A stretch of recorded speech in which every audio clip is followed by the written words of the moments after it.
आनंदमयी माँ आखिरी श्वास गिन रही थी। कितना कीमती समय था और जाते जाते कहा कि आश्रम की सेवाएं और काम ऐसे ढंग से करना कि सत्संग का त्याग न हो जाए। सत्संग ऐसी चीज। उदा भी मीरा को बहुत सताती थी। रतन सिंह ने मीरा को सुधारने के लिए उदा और उसकी सहेली को काम सौंपा। मीरा को सुधारो। मीरा को क्या सुधारना है? तो गीत गा रही है, साधु संत आ रहे हैं, कैसे कैसे लोगों से बातचीत करती है, मेवाड़ की रानी होकर ऐसा करती, इसको सुधारो। बिगड़े हुए लोग हमेशा ठेका लेते हैं तो सत्संगियों को सुधारने का ही ठेका लेते हैं। जयराम जी की। तो मीरा का देवर जो रतन सिंह था, उसने पंडों से, भाट चारणों से और नुगरे लोगों से मीरा के खिलाफ सुन रखा था। उसको भी मीरा बहुत खटकती थी। तो ससुरा जी जब देव हो गए, सागा राणा, तो देवर रतन सिंह हिम्मत वाला नहीं था, शूरवीर नहीं था, क्षमाशील नहीं था, देवी संपदा का गुण उसमें नहीं था। वो तो था कठपुतली जैसे, कोई कान बंभेर दे ऐसे तलवार लेके चल दे। मुआ मूर्ख, मूर्ख के हाथ में तलवार होती है ना, तो मीरा जैसे को मुसीबत नहीं होती, मूर्ख की मूर्खता को भी मुसीबत आती है। ननद जो उदा थी, उदा ने मीरा को बहुत दुख दिया, लेकिन मीरा ने कभी नहीं सोचा मैं अलग फ्लैट ले लूं। श्री राम, जाओ श्री राम। मीरा ने कभी नहीं सोचा कि मैं अलग हो जाऊं, जुदा हो जाऊं, भाग जाऊं, या इसको जहर दे दूं, या इसका बदला ले लूं, मेरी ननद का ऐसा कर दूं, वैसा कर दूं। मीरा तो भगवान के भक्त में, देवी संपदा में लगा हुआ आदमी बड़ा शांत होता है, बड़ा उसका चित्त अनूठे विलक्षण लक्षणों से संपन्न होता है। मीरा की भक्ति देखकर उदा और पसरती थी और उदा को और उदा की सहेली को काम सौंपा था कि कैसे भी करके मीरा को बाज लाओ, अर्थात ये कृष्ण कन्हैया और बंसी बजैया की सेवा सुश्रूषा छोड़कर जैसे और काम क्रोध में, लोभ मोह में, मोह माया की कीचड़ में, दलदल में लोग फंस मरते हैं हम लोग, ऐसे ही मीरा भी फंस मरे, ऐसा उनका मानना था। और फंस मरने वाले ये नहीं समझ रहे कि हम फंस मर रहे हैं। फंस मरने वाले समझते हैं कि यही सच्चा जीवन है, भगतड़े का जीवन ही बेकार है। और भगत समझता कि ये बेचारे फंस मरे, इनको निकालूं तभी सच्चे जीवन का पता चल जाए। नारायण नारायण नारायण नारायण। मैं स्विस एयरलाइन में जब मुसाफरी कर रहा था तो वहां कोई फर्स्ट क्लास में हमारी टिकट करा दी थी, तो वहां तो बड़े बड़े दुनिया के जो बड़े बड़े कहलाने वाले धनवान थे वही लोग बैठे थे। हमारे भाई वहीं उनके बीच तो बार बार कोई माई ले आती थी, कभी खाने का ले आए, कभी पीने का ले आए, कभी कुछ ले आए, कभी कुछ आए। वो बकरी की नहीं चरते रहे और मेरे पास माई बार बार ट्रे ले आए, बार बार वो अपनी डिश ले आए। मैं हाथ का इशारा कर दूं तो इर्द गिर्द बैठे हुओं को मेरे पर दया आती थी कि ये बेचारा कैसे जीता होगा आदमी और मेरे को दया आती कि ये आखिर बेचारे इतना इतना खा रहे हैं तो कैसे शांति से जीते होंगे। आखिर हमने देखा कि 8 घंटे की मुसाफरी में कुछ न कुछ नहीं लेंगे तो हठाग्रह जैसा लगेगा और लेने जैसा कोई चीज है नहीं। आखिर उनका पैक होता है ऑरेंज जूस, मैंने सुना था कि मशीन से निकलता और पैक होता है, चलो थोड़ा ले ले। तो ऑरेंज जूस को मैंने चॉइस कर दिया, मैंने कहा ऑरेंज जूस ले। तो अक्खा गैलन भर के ले आए। वो खोलकर मैंने थोड़ा ऑरेंज जूस लिया, दूसरा वापस करा। उसने बोला नहीं ये सब तुम ले जाओ, तुम पियो, पड़े बैठे बैठे पियो। उसने अपनी ओर से बहुत दया कर दी कि इतनी भारी टिकट लेकर ये आदमी कुछ नहीं लेते, इनकी कैसी जिंदगी। और हमको था कि पैसे मिले हैं तो विलासिता में गरकाव हो रहे, ये भी कैसी जिंदगी। श्री राम। तो जब तक आदमी के जीवन में आंतरिक प्रकाश नहीं आता तब तक समझता है कि खाना, बढ़िया कपड़ा पहनना और पेट को दिल्ली दरवाजे का मार्केट भरा के बनाकर ठूसते जाना यही कोई जिंदगी है। नहीं, जिंदगी ठोस ठोस के खाने को जिंदगी नहीं कहते हैं, और सिंथेटिक कपड़े पहनकर कॉलर और टाई और बाई और एक करने को जिंदगी नहीं बोलते हैं। जिंदगी उसे बोलते कि हजार दुख और मुसीबतों की आंधी और तूफान आए फिर भी तुम्हारे दिल को न हिला सके ऐसे दिलबर के साथ एक हो जाने को ही जिंदगी बोलते हैं। जरा जरा बात में उनको देरी से जरा वाइन मिलता था तो अशांत हो जाते थे, देरी से बर्फ आती थी तो अशांत हो जाते थे। आज जरा सिगरेट जलाते जलाते थोड़ा सा एक बार लाइटर बुझ जाता था तो चेहरे पर 12:30 बज जाते थे। लेकिन जिनको इनकी आवश्यकता ही नहीं उनके लिए चाहे कुछ भी हो, न खुशी अच्छी है न मलाल अच्छा है, यार तू जिसमें रख दे वो हाल अच्छा है। हमारी न आरजू है न जुस्तजू है, हम राजी हैं जिसमें तेरी रजा है। तेरी मस्ती में जो मस्त हैं उनको दुनिया की आवश्यकता क्या, भोग विलास की आवश्यकता क्या। वो भोजन तो करेंगे, औषधवत वस्त्र पहनेंगे, आवश्यकता देखकर शरीर की आवास में रहेंगे, लेकिन आवास के लिए जिंदगी बर्बाद नहीं करेंगे, भोजन के लिए जिंदगी बर्बाद नहीं करेंगे, वस्त्रों के लिए जिंदगी बर्बाद नहीं करेंगे। जिंदगी तो आबाद करेंगे जिंदगी के अधिष्ठान को जानने के लिए। वो दैवी संपदा के लोग होते हैं। तो भगवान बोलते हैं कि ऐसे पुरुषों का तेज निराला होता है, क्षमा धृति, ऐसे पुरुषों में धैर्य काफी होता है। और क्या होता है, शौच माना शुद्धि, अंतर शुद्धि और बाह्य शुद्धि। बाह्य शुद्धि तो साबुन, मिट्टी, पानी आदि से होती है, और अंतर शुद्धि होती है राग द्वेष और वासना के अभाव से। जिनकी अंतर शुद्धि है उनको बाहर शुद्धि नहीं सुहाती, और जिनकी बाह्य शुद्धि है उनको अंतर शुद्धि करने में मदद मिलती है। पतंजलि महाराज ने भी कहा कि जो शरीर को शुद्ध रखते हैं उससे क्या है कि वैराग्य का जन्म होता है। शरीर की शुद्धि से वैराग्य का जन्म कैसे होगा कि जिसको शारीरिक शौच है, शुद्धि सफाई है, वो अपने शरीर की गंदगी का ज्ञान उसको प्रकट होगा कि शरीर में क्या भरा है। साफ सुथरा रहता है तो पता चलेगा कि क्या क्या निकलता, पसीने में कितनी बदबू, नाक से क्या निकलता, कान से क्या निकलता, सुबह मुंह में देखो तो मरे हुए बैक्टीरियाओं की बदबू, ये क्या निकलता है। तो अपने शरीर में जो कचरा और मसाला भरा है ऐसा ही दूसरों के शरीर में भरा है। तो अपने शरीर से अहंता और दूसरों के शरीर में विकार भोगने की जो ममता है वो शिथिल हो जाती है। शरीरों के अंदर छुपा हुआ चैतन्य आनंद स्वरूप ईश्वर हमारा लक्ष्य है, उस ज्ञान में उसको मदद मिलती है। तो पतंजलि महाराज बोलते हैं शौचात संगत जुगुप्सा, शौच से अंगों में जो आसक्ति होती है, शरीर में जो आसक्ति होती है वो आसक्ति कम होती है, और शरीर में जो मैल आदि गंदगी निकलती है उससे थोड़ी घृणा होकर आदमी का चित्त वासना से निर्मुक्त होने को जाता है। एक बार मैंने कथा सुनाई थी, आज से करीब 12 साल पहले, कि बुद्ध के जमाने में एक नगर सेठ था काशी में, उसके पुत्र का नाम था यश कुमार। उस यश कुमार के लिए पिता ने 3 मौसम के 3 महल बना दिए। बरसाती मौसम के लिए कांच, चारों तरफ ग्लास लगा हुआ है, सुंदर सुहावना महल 2-3 मंजिल का, वो सबको बाहर के दृश्य को देख सके और उसको कोई न देखे। राग रगिनियां, आलापने वाली दासियां और नर्तकियां उसको घेरे रहती थी। धन अपार था और बड़ी उम्र में बालक हुआ था। कहीं वैराग्य न लग जाए और कहीं बुद्ध के भिक्षुकों का संग न लग जाए, इसलिए उसको जैसे बुद्ध के पिता ने बुद्ध को ऐहिक सुखों में गरकाव करने का प्रयत्न किया था, ऐसे यश कुमार को उसके बाप ने ऐहिक सुखों में गरकाव कर दिया। लेकिन भगवान अपने प्यारों को सदा गंदगी में, विकारों में पचने देना नहीं चाहता है।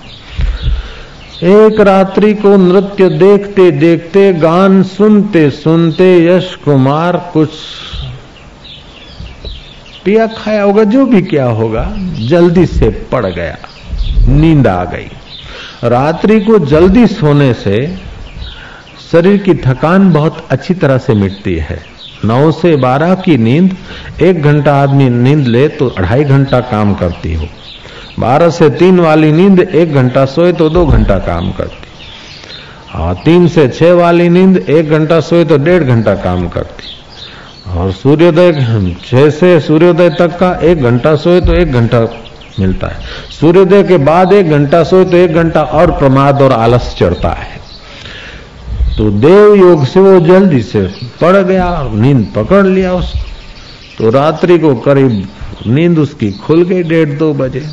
देखता है तो नाचने गाने वाली भी वहीं पड़ी है, नस्कोरे बोल रही है, किसी के मुंह से लाड़ निकल रही है, तो किसी का हाथ विविध स्वरूप से पड़ा है। दिया की लौ टिमटिमा रही थी, दिया की लौ बढ़ाकर वो एक एक को देख रहा है। मेकअप बैकअप तो सब डिस्टर्ब हो गया था।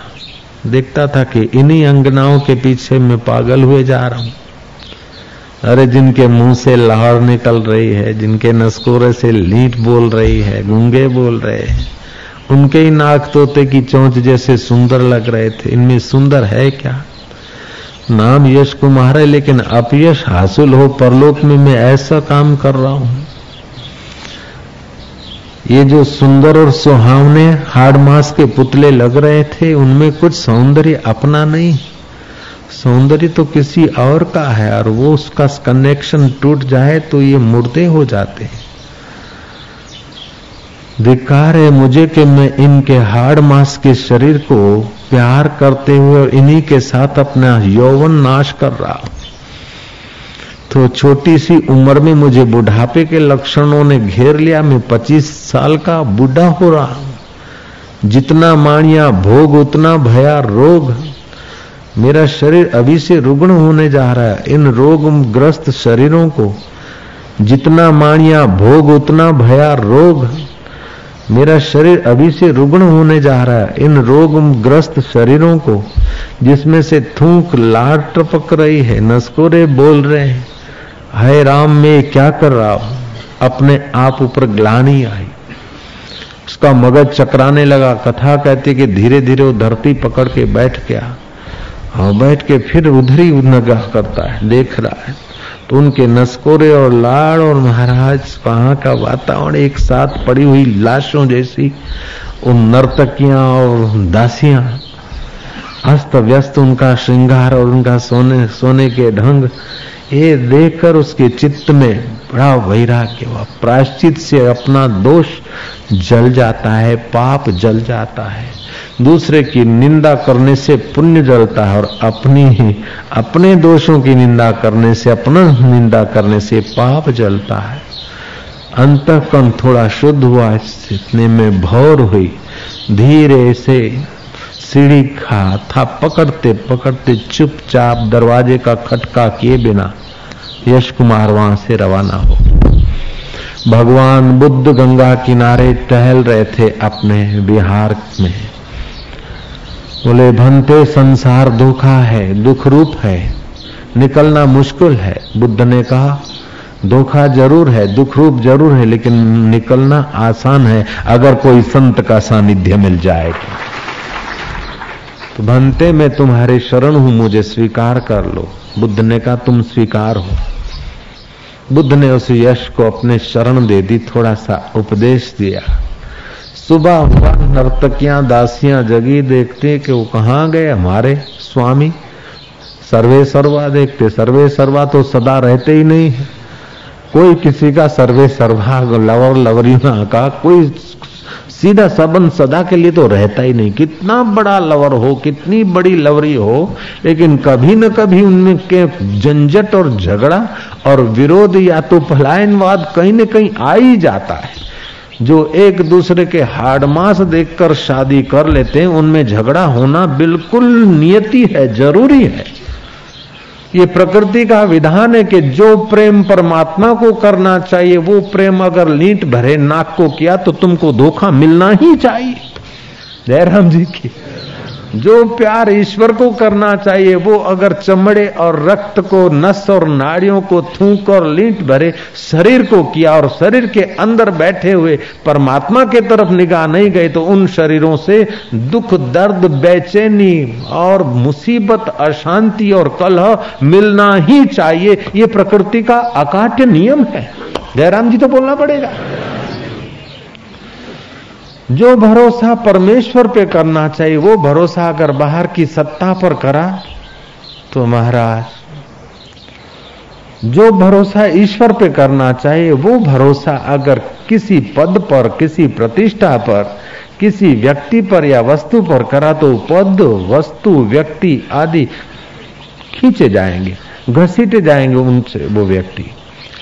तो ये प्रकृति का अकाट्य नियम है कि ईश्वर के सिवाय का जो सहारा अंतःकरण में घुस गया है उन सहारों में डिस्टर्ब आता है, विघ्न आता है। विघ्न इसलिए आता है कि मौत के समय ये सहारे छूट जाएं, उसके पहले मौत के बाद भी रहने वाला जो शाश्वत सहारा है उस सहारे को पाकर अमर हो जाओ, उस सहारे को पाकर शाश्वत हो जाओ।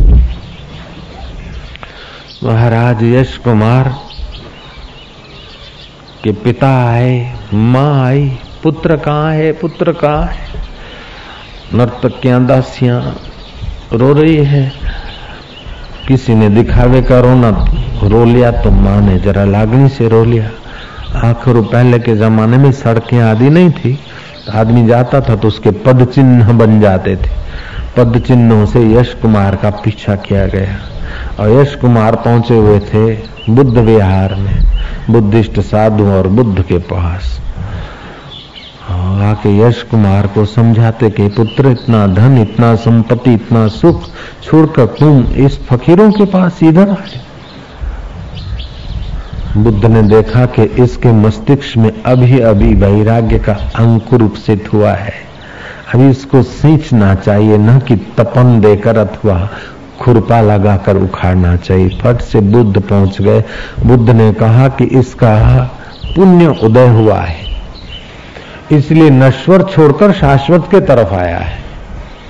अब ये तुम्हारे कहने से फिर संसार कीचड़ में हाड़ मांस चाटने चूथने में फिर अपनी जिंदगी बर्बाद नहीं करेगा। बुद्ध ने उसको सपोर्ट दिया, उसके वैराग्य को। जो बोधवान है, तेजस्वी पुरुषों का ये तेज है कि विलासी और विकारी पुरुषों को भी निर्विकारी नारायण के तरफ चलने की रुचि हो जाए, और कहीं फिसलते हो तो फिर महापुरुषों का संपर्क करें तो फिसलाहट से बच जाए। ये महापुरुषों का तेज होता है। बुद्ध ने दो चार वचन फिर यश कुमार की और निगाह डालते हुए कहे और उनके माता पिता को थोड़ा ज्ञान वैराग्य समझाया। वो तो महाराज अडिग हो गया। यश कुमार इतने में रोती हुई बहन भी आई कि मेरे भैया तुम चलो चलो चलो। ये भैया तो चले, लेकिन मृत्यु जब आएगी तो वहां से तो भैया को तू बहन नहीं बचा सकती। हे मां, मौत पकड़कर जब मुझे सुकर कुकर बना देगी तब तो तुम लोग मेरा साथ नहीं दे पाओगी। मौत आकर मुझे वृक्ष की योनि में धकेल दे, सुकर कुकर की योनि में धकेल दे, उसके पहले मैं बुद्ध के चरणों में जाकर परमात्मा के पास पहुंच जाऊं, उसमें तुम मुझे सहयोग दो। कथा कहती है कि बुद्ध का और यश कुमार का दृढ़ निश्चय और सत्संग का प्रभाव उन माता पिता पर और भगिनी पर भी पड़ा। वे भी बुद्ध के शिष्य हो गए। महापुरुषों का ये तेज होता है कि थोड़ा सा किसी के चित्त में विवेक वैराग्य आए तो महापुरुषों का सानिध्य उनको मिले, उनकी दृढ़ता आती, फिर गिराने वाले चार आ जाएं, लेकिन संभालने वाला अकेला बुद्ध हजारों को संभाल सकता है। गिराने वाले हजारों मिलकर भी एक बुद्ध के परम शिष्य को, एक बुद्ध पुरुष के पक्के शिष्य को हजार लोग मिलकर भी गिरा नहीं सकते, लेकिन सत शिष्य हजारों का हाथ पकड़ के उनको उभार सकता है, उनको उन्नत कर सकता है। ये उनमें दैवी गुण होते हैं। तो भगवान बोलते हैं शौच अर्थात जो शुद्धि है जिसके चित्त में शुद्धि है, उसकी बाहर भी शुद्धि स्वाभाविक होने लगती है, और जिसकी बाह्य शुद्धि है उनको आंतरिक शुद्धि में मदद मिलती है।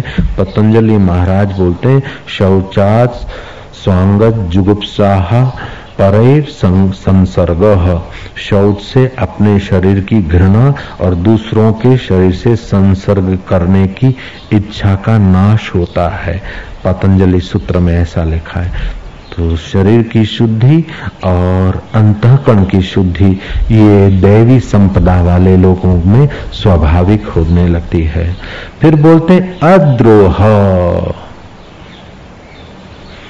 द्रोह से अपना चित्त जलता रहता है, और द्रोह होता है अपनी इच्छा वासना में कोई विघ्न डालता है तभी भी आदमी द्रोह करता है।